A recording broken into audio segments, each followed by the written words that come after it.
done a lot of work during the course of the year, essentially looking at 6 different regions in depth in 6 different member states.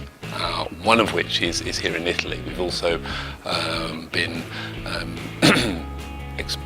looking at how the RDPs are working for resource efficiency in Hungary, in Greece, in I think Lower Saxony, in Belgium, Flanders, in Finland. So a very big range of agroclimatic situations, and also a very big variation in the institutional approaches to some of these issues, to how is conservation agriculture actually implemented, to how is irrigation managed. So here, in fact, in these last 3 days has been the culmination, if I would like to say, the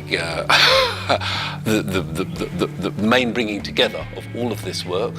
And so we've been doing 2 things. First is to be seeing in hands-on practice a lot of the things that are going on in Emilia-Romagna, and these have been very interesting and very useful, I think, some transferable practices to other regions.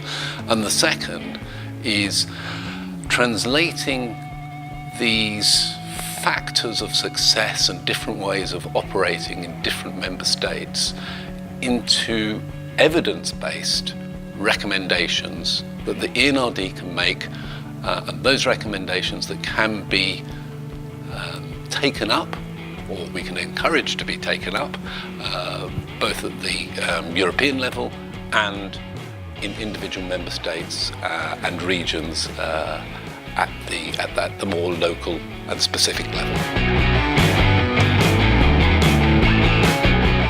Being based in Brussels and talking about sustainability, I think it is very important from time to time to go to the field and see the reality.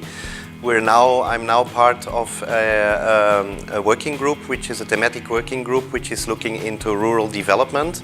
So they selected Emilia-Romagna, which was for me the first time to come here. I think it was a very good choice because I realize now, being here, that this is a very important agricultural area in European perspective, in terms of size, but also in terms of variety of products and know-how.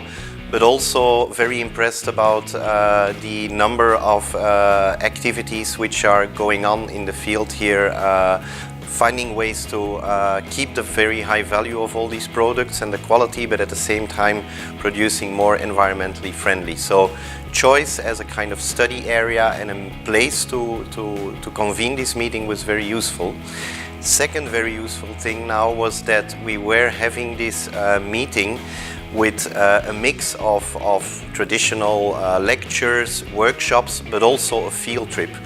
And a field trip always improves afterwards your analysis and your discussions, because you have seen the real things in the field. And this is always an eye-opener for things you wouldn't see when you stay in Brussels in your office. So I want to thank the region and everybody who contributed to this very useful initiative and experience. Thank you.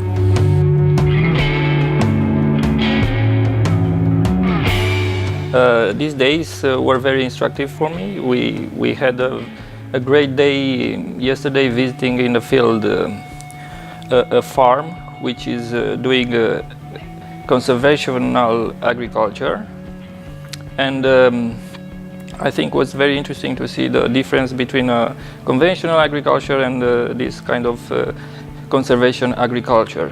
And I also enjoy this morning when it was explained what are the motivation, knowledge that farmers lack for doing, implementing more environmental measures, and I think that's very important, the outcome of the 3-day meeting.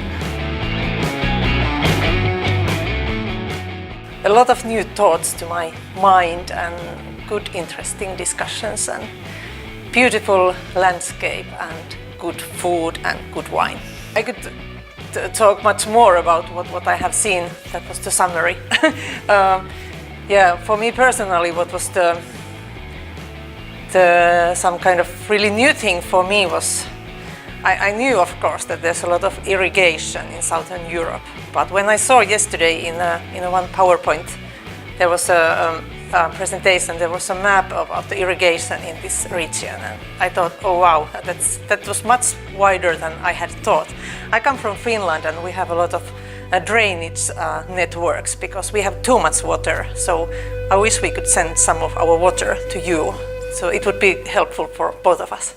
Questo terzo giorno di attività del meeting del thematic group Resource Efficiency è stato dedicato ai lavori di gruppo. È stato molto interessante in quanto esperti di tutte le parti d'Europa si sono confrontati su temi molto specifici, perché se è vero che da un lato i regolamenti predispongono e aprono la possibilità di fare tante cose in tema PSR sulle questioni di uso efficiente delle risorse, è vero anche che tra il dire e il fare c'è sempre di mezzo la difficoltà di attuare le regole e i desiderata. Quindi il confronto fra esperti è servito essenzialmente a discutere di come gli strumenti messi a disposizione dai PSR possono essere realmente messi a disposizione dei beneficiari e come questi strumenti, questi sistemi possono essere messi a regime. Sono uscite diverse idee, dal dibattito sono emersi diversi spunti anche per il percorso di riforma dei PSR post 2020 e diciamo che il percorso è solo all'inizio perché su questi temi il thematic group sicuramente affronterà ulteriori frontiere nel corso anche del 2018 e degli anni a venire.